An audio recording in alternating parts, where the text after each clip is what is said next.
Le réseau éducatif chrétien francophone au Moyen-Orient occupe aujourd'hui une place médiatique très faible, bien qu'il soit le réseau régional le plus développé au monde. De fait, peu de Français connaissent son existence et son importance. Comment expliqueriez-vous à un non-initié l'importance de ce réseau? Oui, mais vous l'avez dit, c'est-à-dire que c'est effectivement le premier réseau régional francophone au monde. Pour donner un chiffre que je prends habituellement, l'Agence de l'enseignement français à l'étranger scolarise environ 350 000 élèves dans le monde entier. Et ce réseau-là, à lui seul, scolarise quasiment autant, si ce n'est plus, d'élèves pour le seul Moyen-Orient. Donc c'est une force de frappe pour la francophonie tout à fait considérable et qui a une histoire longue aussi, puisque les premières écoles de congrégation françaises au Moyen-Orient apparaissent à la fin du XVIe siècle, au début du XVIIe siècle, et qu'elles vont trouver un essor considérable à partir du XIXe et singulièrement à partir des lois d'expulsion des congrégations qui vont amener au Proche et au Moyen-Orient un certain nombre de congrégations spécialisées dans l'éducation qui vont renforcer la place de la France dans ce domaine de l'éducation au Proche et au Moyen-Orient. Il faut avoir en tête que être éduqué en français depuis le XIXe siècle au Moyen-Orient, c'est être éduqué dans une éducation conçue comme moderne, conçue comme ouverte à de nouveaux horizons, à la fois de savoir et puis de nouveaux horizons aussi géographiques, et que donc beaucoup de familles vont confier leurs enfants à ces écoles et qui vont connaître un essor considérable à tel point qu'elles vont être imitées. Elles vont être imitées par deux grandes institutions. L'Alliance israélite universelle qui va implanter dans tout le Moyen-Orient des écoles francophones qui seront qui seront elles aussi en fait des relais de la francophonie jusqu'à temps que les communautés juives de ces pays disparaissent et partent soit en Europe, soit en Israël. Et puis la mission laïque, dont le nom dit bien qu'elle était pensée en concurrence avec les écoles des congrégations, qui elle aussi va porter une vision de l'éducation à la française et va aussi installer un réseau. Et donc à travers ces trois réseaux, le réseau des congrégations, le réseau juif et le réseau de la mission laïque, et bien en fait la France va disposer d'outils incroyables pour diffuser sa langue, sa culture et développer une certaine compréhension, connivence, complicité entre les familles dont les enfants sont élevés dans ces écoles, et les enfants de ces écoles qui vont grandir, et la France. Et donc c'est vraiment cela, cette histoire longue, qui est le socle de ce réseau qui existe toujours aujourd'hui, et qui a connu des moments, enfin, ou en tout cas des orientations qui sont très importantes pour le Moyen-Orient, notamment en ce qu'il a été le premier réseau de scolarisation des filles, avec des tentatives très tôt à Alep, par exemple. Voilà, mais aujourd'hui c'est un réseau de scolarisation et d'excellence pour les écoles de filles également. Le premier réseau aussi à s'intéresser à des choses dont on s'occupait assez peu, en tout cas dans le domaine public au Moyen-Orient, et notamment la question des enfants en situation de handicap, puisque les premières sections, je crois, apparaissent dans les années 80 dans les écoles chrétiennes. Et puis aujourd'hui, on voit des établissements qui s'intéressent aux enfants qui ont des troubles de l'apprentissage, des difficultés de ce type-là. Donc en essayant d'être, on le voit bien, toujours à la fois, je trouve, très ouvert à des innovations pédagogiques et à trouver les moyens de toucher des populations qui ne sont pas forcément intégrées à l'école suffisamment. Et puis en même temps, avec un espèce de socle d'excellence et de maintien d'une éducation classique, qui peut sembler un peu trop classique à nos pédagogues français, mais qui a ses vertus et qui forme des gens qui atteignent un très bon niveau à la fois de français, mais de manière générale dans les pays où ils sont. D'accord, merci beaucoup pour cette réponse. passe sur une autre question. Bien plus qu'un réseau d'écoles, cet ensemble éducatif a une place importante au sein des sociétés du Moyen-Orient et porte des valeurs qui imprègnent une partie des élites, mais aussi le reste de la population. Quelles valeurs portent ces établissements et quelle est leur influence sur les sociétés du Moyen-Orient? Ce sont des établissements qui sont répartis dans l'ensemble du Moyen-Orient. On a volontiers tendance à assimiler ce réseau à quelques grands établissements de Beyrouth, d'Alexandrie, du Caire. Mais en fait, c'est un réseau qui est beaucoup plus divers que cela, parce qu'il y a évidemment ces grandes maisons d'excellence, voilà, les Lazaris, Jamour, etc., Beyrouth, les jésuites ou les frères au Caire, Alexandrie. Bon.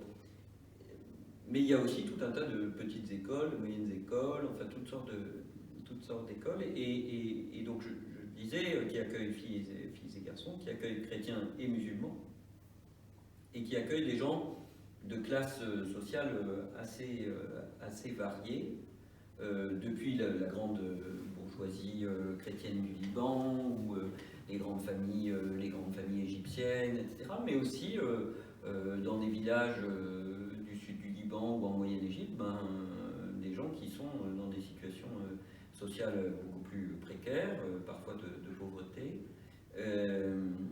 et qui accueillent, voilà, et qui donc essayent de servir l'ensemble de ces couches des populations du Moyen-Orient.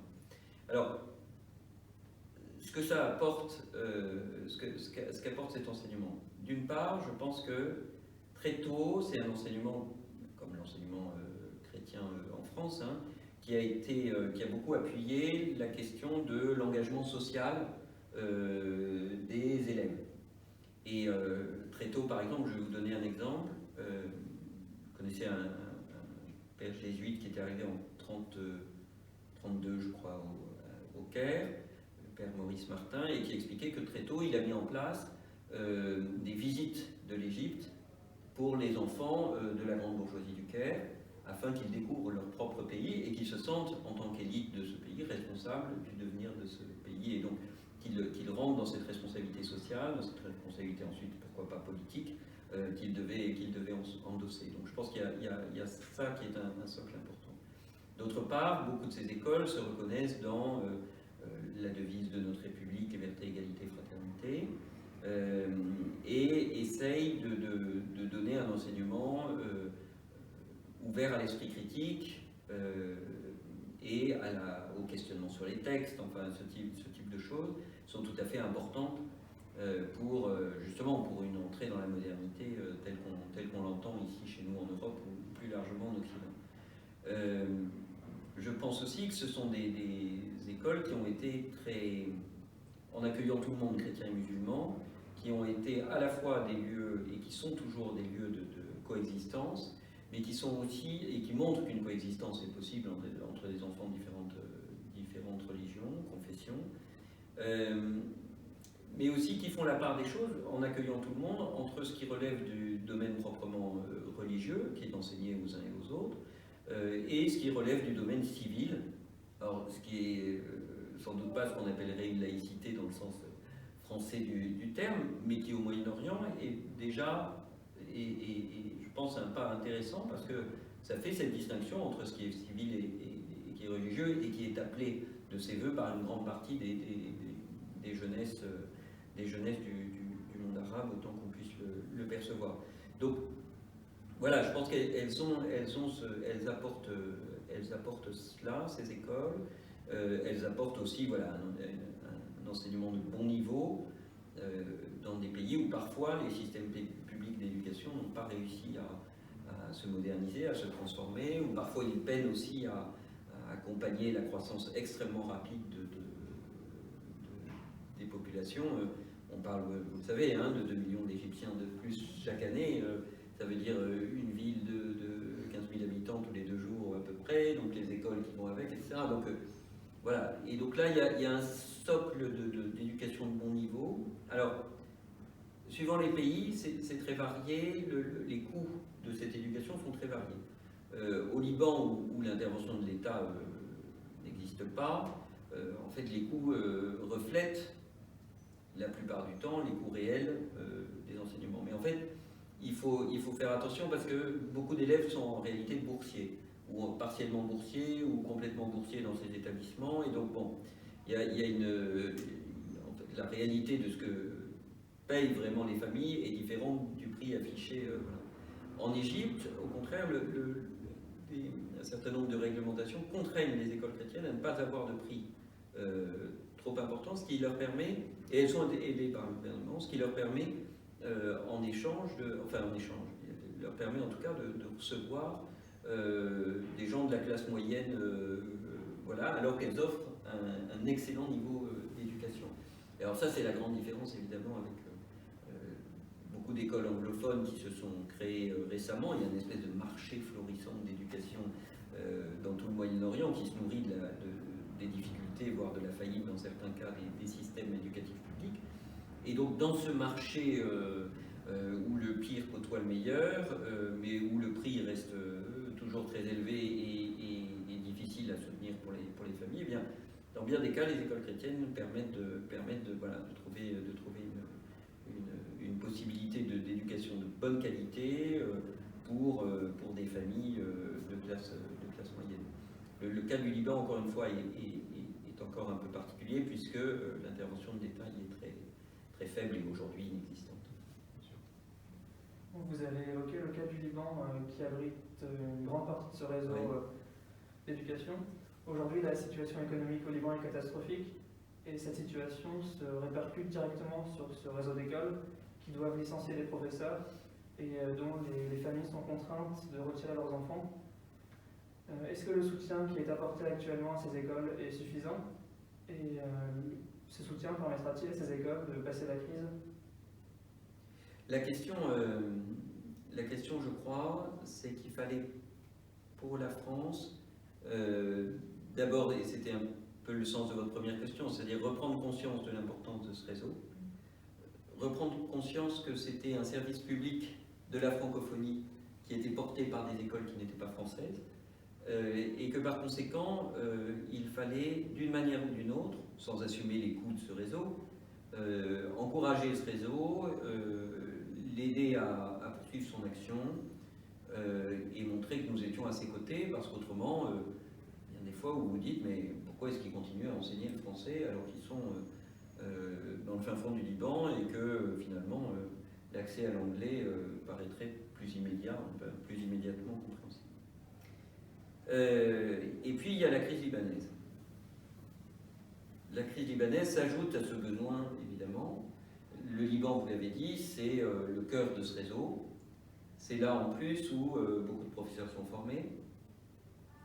Et c'est là où un enseignement supérieur en français peut se poursuivre à l'université Saint-Joseph, mais dans 6 universités francophones, plus l'université libanaise en partie francophone.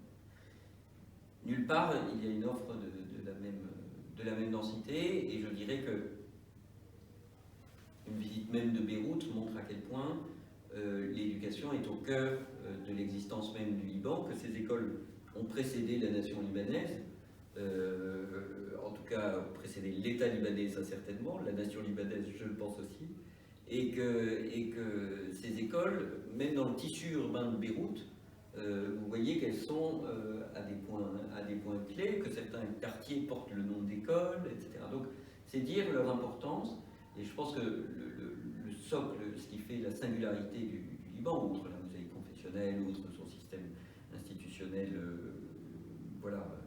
aujourd'hui bloqué, c'est le fait qu'il est appuyé sur un triple pilier, les hôpitaux, les universités, les écoles. Et que l'on va apprendre au Liban et que l'on va se faire soigner au Liban. Et que tout ça en plus est lié, puisque les hôpitaux sont parfois des hôpitaux universitaires. Et donc, crise, effondrement du pays, effondrement de la capacité du pouvoir d'achat des habitants, alors que les familles consentent habituellement un effort extrêmement conséquent pour éduquer leurs enfants. Et puis ce que vous dites, c'est-à-dire à un moment, les écoles risquent de ne plus pouvoir payer les professeurs, les familles risquent de ne plus pouvoir payer les écolages et donc mettre leurs enfants dans l'école publique, qui n'en peut déjà plus parce que déjà elle était fragile, elle est obligée d'accueillir les réfugiés syriens l'après-midi, et en plus elle a ses nouveaux élèves, donc on est dans une situation catastrophique. Alors, comment est-ce qu'on a agi? Et puis après je répondrai à votre question pour savoir si ça suffit. Comment est-ce qu'on a agi? Il y a d'abord l'Agence de renseignement français à l'étranger qui a soutenu les écoles dites homologuées, c'est-à-dire celles qui sont dans le système, disons, français, où le programme français est suivi, et qui sont soit des établissements en gestion directe, soit des établissements partenaires dont une partie sont chrétiens. Mais ce sont les grands établissements qui scolarisent environ 50 000, si ma mémoire est bonne, élèves. Mais il y a eu un effort considérable, et un effort auquel s'est ajouté l'effort qui a été fait pour reconstruire les écoles qui avaient été soufflées ou endommagées par l'explosion du port de Beyrouth. Ça, c'est une chose. Vous avez d'autre part ce que nous avons créé et ce que le président de la République a souhaité en 2020 à Jérusalem, c'est la création d'un fonds public-privé pour les écoles qu'on a appelé Fonds pour les écoles d'Orient, qui est destiné aux écoles chrétiennes francophones du Moyen-Orient, et dont les fonds ont été concentrés à plus de 80% sur le Liban, compte tenu à la fois de l'ampleur du réseau, mais de la profondeur de la crise. Et là, la manière dont on a procédé est la suivante, c'est-à-dire que l'œuvre d'Orient et l'ambassade, sur le terrain, on était dans les écoles, non pas pour voir comment on pouvait solder les arriérés, etc., mais voir ce qui était absolument nécessaire pour que l'école ouvre ses portes à la rentrée, puisse accueillir les élèves, puisse accueillir les professeurs. Ce n'étaient pas des sommes si considérables, si l'on considère que la livre s'est effondrée. Alors, certes, il y a une partie des achats qui sont libellés en dollars toujours, et donc qui grèvent le budget, mais pour le reste, voilà. Et donc on a fait ce travail extrêmement fin qui a permis d'aider environ 150 écoles, les plus fragiles, chaque année, depuis, là on va entamer la troisième année, donc déjà 2 années, et là on entame la troisième. Ça a permis à ces écoles de ne pas fermer. On a donné cet argent pour qu'il aille en compensation des frais de scolarité non perçus, et donc que les familles puissent inscrire leurs enfants, voilà, moyennant cela. Ça ne suffit pas. Ça ne suffit pas parce que la crise est extrêmement profonde, donc il faut qu'on aille chercher de nouveaux financements pour ce fonds. Aujourd'hui, il est financé à parité par l'œuvre d'Orient et par l'État à hauteur d'1 million d'euros chaque année chacun. Et donc, maintenant, le but, c'est que les collectivités territoriales s'engagent largement, que des entreprises viennent aussi s'engager pour que ce montant augmente. Donc ça, c'est une première chose. La deuxième chose, pour passer vraiment la vague, c'est qu'il ne faut pas non plus que les universités s'effondrent. Donc même question, trouver des financements pour les aider à payer les professeurs et payer le mazout en gros, hein, parce que c'est ça qui aujourd'hui, il faut avoir de l'électricité pour que les groupes électrogènes tournent, pour que l'électricité puisse être allumée, qu'on puisse faire cours, etc., ou que les ordinateurs puissent... Bon, donc ça c'est la deuxième strate, les universités, et donc voilà, et avec cela, on devrait arriver à passer le cap. Et puis il y a un travail plus structurel qui est en cours, c'est la formation des cadres des écoles, et des cadres gestionnaires des écoles, parce que, on le savait, mais c'est apparu très nettement avec la crise, eh bien, les modèles économiques de beaucoup de ces écoles étaient extrêmement fragiles, non pas tant à cause de la mauvaise gestion, mais aussi parce qu'elles attendaient des frais d'écolage, de familles qui ne pouvaient pas payer. Par exemple, il y a beaucoup d'écoles dans les environs de Tripoli. Ce sont des écoles qui accueillent des enfants très pauvres, dont les familles ne payent pas. Et dont les familles parfois ne payent pas alors qu'elles reçoivent des aides de l'État, pas ces 2 dernières années, mais précédemment, pour justement payer l'école, mais elles ne les redonnent pas à l'école. Et donc les écoles n'osaient pas demander aux familles ce type de paiement. Donc vous voyez, donc, extrême fragilité, et qu'est-ce qu'on veut? On veut que ces écoles puissent continuer à assurer leur mission au service y compris des plus pauvres, dans les banlieues de Tripoli, etc. Parce qu'on sait bien à quel point, dans ces endroits qui sont menacés par des influences diverses, il est important de maintenir des écoles de bonne qualité où l'enseignement voilà, ne soient pas pris en otage par des idéologies diverses. Voilà, donc on essaye année après année de sensibiliser le public, de trouver ses financements, de bien faire, voilà, d'accroître cet effort. Alors ce qui est intéressant de constater, c'est que ce travail extrêmement précis que l'on a fait a aussi servi de socle à d'autres associations.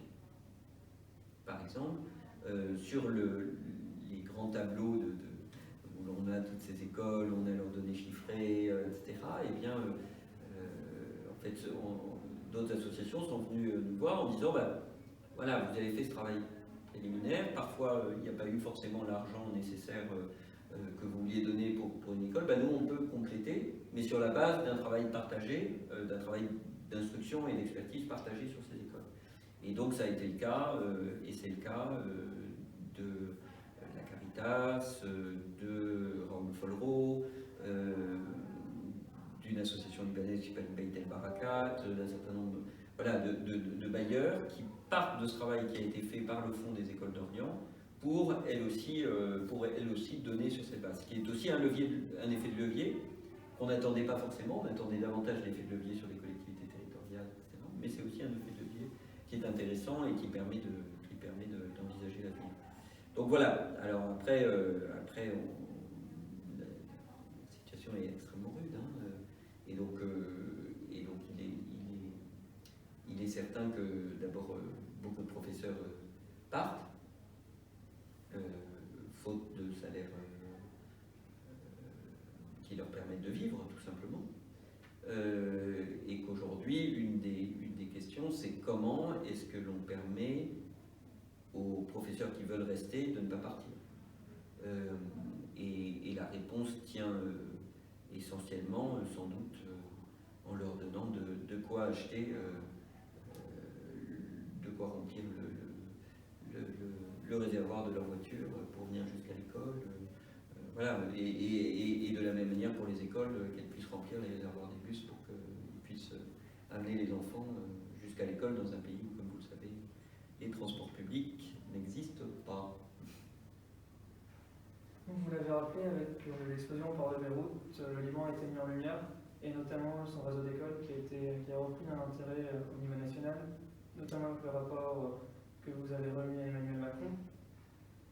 Alors aujourd'hui, on voit bien que l'influence et la connaissance de ce réseau par les Français a beaucoup diminué, peut-être dû à l'affaiblissement du catholicisme, à l'affaiblissement de l'intérêt pour l'Orient.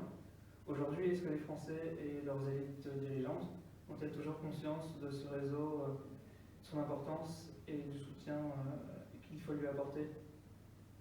C'est un vieux sujet, le soutien aux écoles d'Orient dans l'histoire française. Il y a un rapport qui est célèbre, hein, qui a été écrit juste avant, enfin qui a été écrit juste avant la guerre, mais qui a été publié la guerre de 14 et qui a été publié après, qui est l'enquête au pays du Levant de Maurice Barrès, et où il plaide justement pour ces écoles et pour l'influence qu'elles ont et la qualité de leur éducation. Et il plaide pour un engagement du gouvernement français, comme il plaide à peu près à la même époque pour un peu le parallèle entre mes deux missions, mais pour le renforcement de l'action de l'État dans le domaine du patrimoine. Et donc voilà, il y a un certain nombre de personnes qui en France ont toujours été extrêmement sensibles à cette question des écoles françaises en Orient. Et vous savez que l'œuvre d'Orient, qui existe depuis 1856, s'appelait autrefois l'œuvre des écoles d'Orient. Donc il y a toujours eu un intérêt, et qui a été renforcé, comme je le disais, par le fait que de nombreuses congrégations françaises se sont retrouvées implantées en Orient, avec une force de frappe en fait de toutes ces religieuses et de tous ces prêtres qui était considérable et qui venaient souvent qui venaient de toute la France, de Bretagne, du sud du Massif central, enfin les terreaux habituels du catholicisme français, et qui faisait qu'il y avait aussi un enracinement dans la population française d'un intérêt pour ces écoles et leur développement. Tout ça s'est poursuivi aussi avec le service militaire, puisque ceux qui choisissaient de partir en coopération, eh bien, un certain nombre se retrouvaient professeurs de français dans ces écoles, au Caire, à Alexandrie, à Port Saïd, à Amman ou à Beyrouth, Jérusalem. Et donc ça aussi, c'était à la fois un terreau extrêmement... Enfin, c'était très, très important pour ces écoles. Et en même temps, c'était une façon de les faire connaître au sein de la population française, puisque... Alors tout ça, évidemment, recule, crise des vocations en France, donc les congrégations aujourd'hui sont d'origine française, mais il n'y a plus de Français en leur sein, ou alors ils sont vraiment très, très rares. Et puis d'autre part,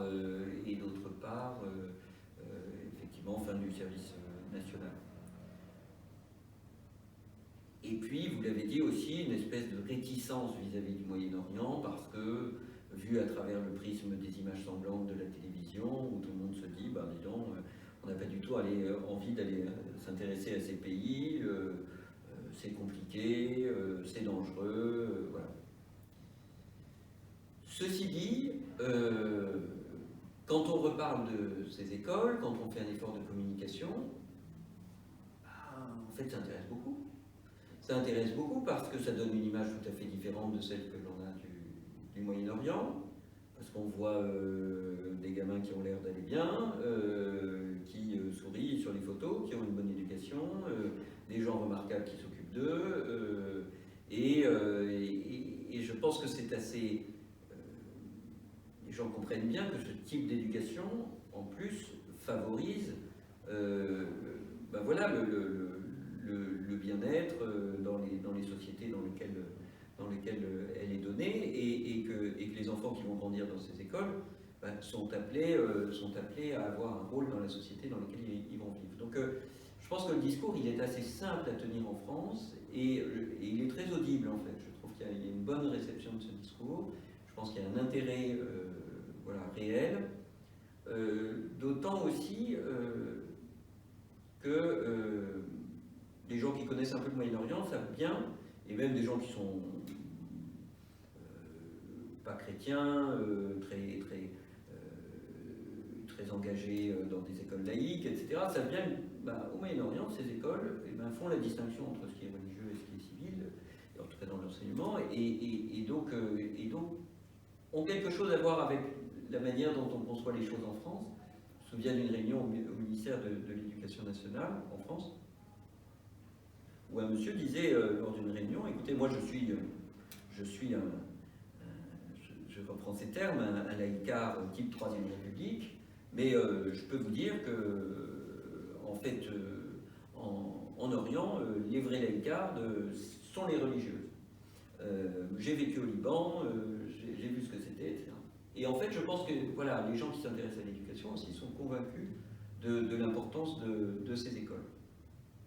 Alors, pour ce qui est du politique, en un certain sens, c'était plus difficile parce que, pour deux raisons à mon avis. D'abord, les questions internes à la France, la question de la laïcité, etc.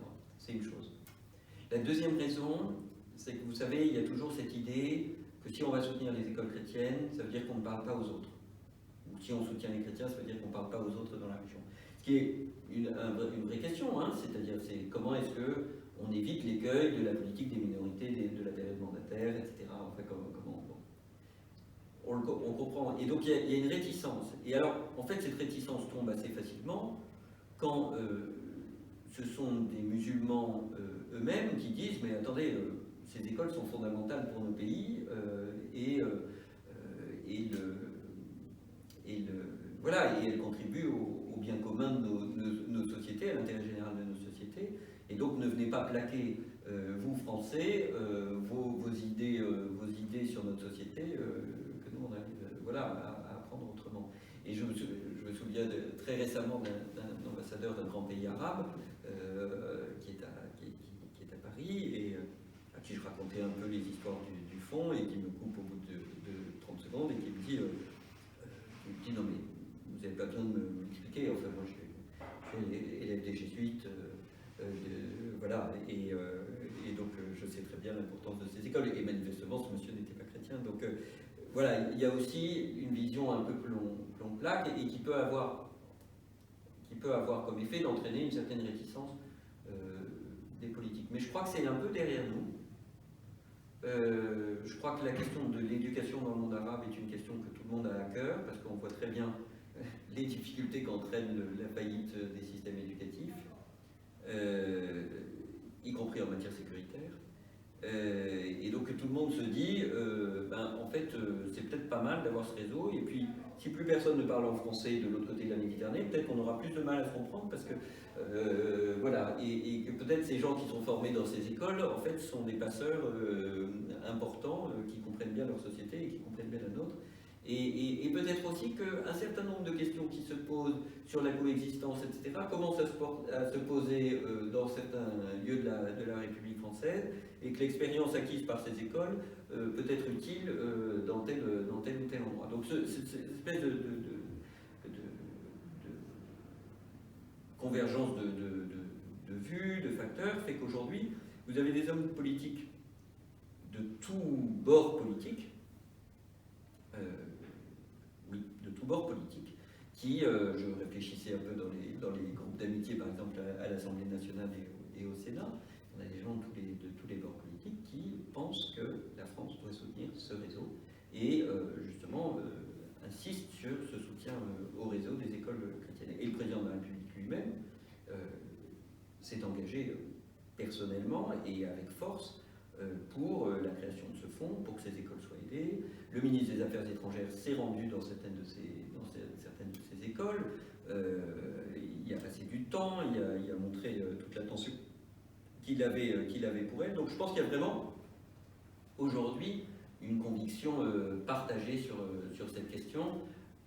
Alors il y a toujours des gens qui pensent différemment, hein, et qui jugent que la France ne devrait pas aider ces écoles parce qu'elles sont des écoles chrétiennes. Bon. Moi je réponds qu'en France, le gouvernement de la République française paye les salaires dans les écoles sous contrat et que ça dérange plus personne depuis la loi de Bray et puis la fin de la période scolaire,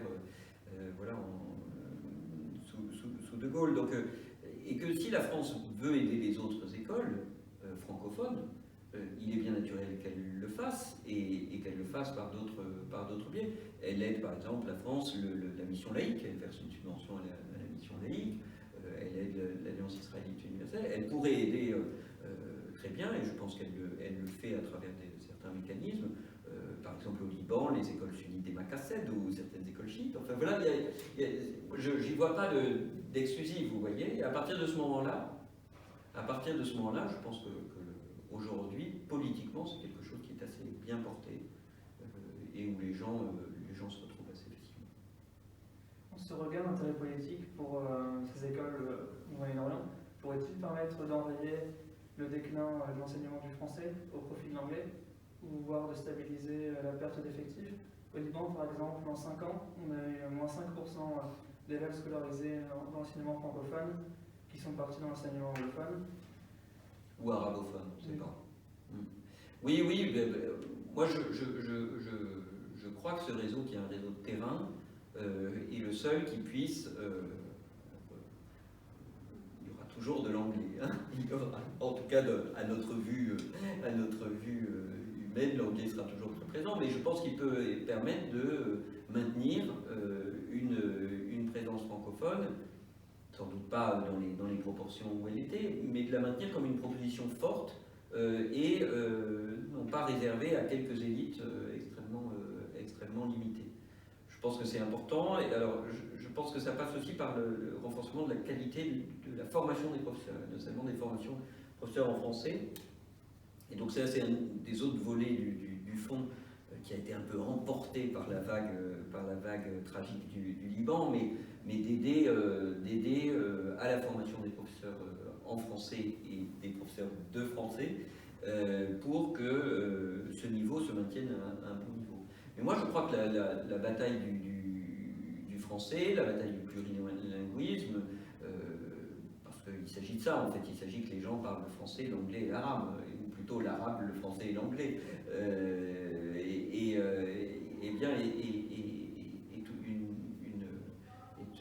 n'est pas perdu. Alors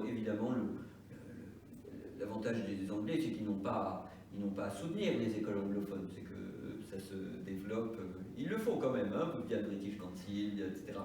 Mais ça se développe en soi parce qu'il y a une demande d'anglais. Mais je pense aussi qu'il y a quand même, il demeure un intérêt pour le français, que vous le savez, les Libanais sont aussi les premiers clients du réseau français d'enseignement partout dans le monde, que ce soit en Afrique de l'Ouest, en Amérique du Sud, où qu'il soit, hein, partout dans le monde.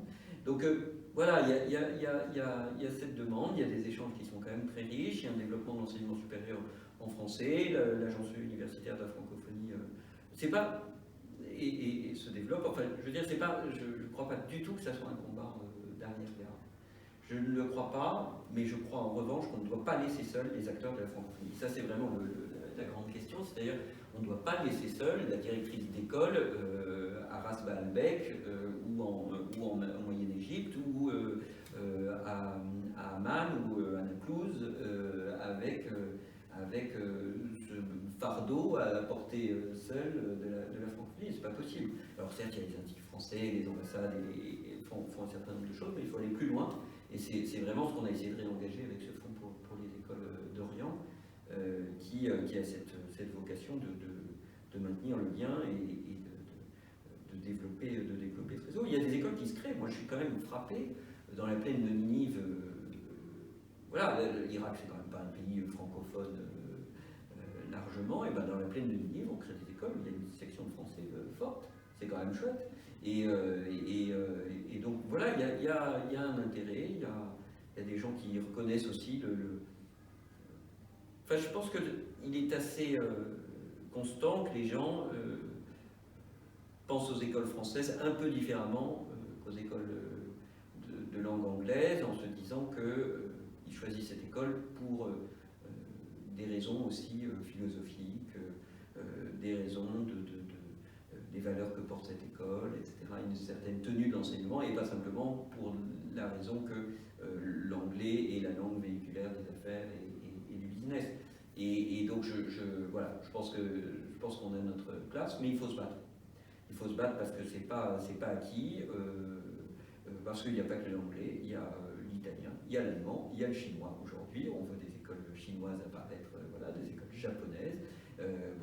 Voilà, cette offre existe, et le français doit garder une place importante, voilà, parce qu'il est aussi une langue commune de la Méditerranée orientale, beaucoup moins qu'il ne l'a été, hein, et on sait bien qu'il s'est affaibli en Grèce, en Turquie, etc. Mais en Turquie, il reste quand même aussi Galatasaray, les écoles des Saints, etc., qui forment une armature francophone et avec laquelle on est bien heureux de dialoguer et d'échanger. Et je pense que ça, c'est aussi une des questions, c'est qu'on arrive à entretenir cette grande conversation qu'on a entreprise il y a quelques siècles entre les deux bords de la Méditerranée, une conversation un peu animée quelquefois, mais conversation quand même.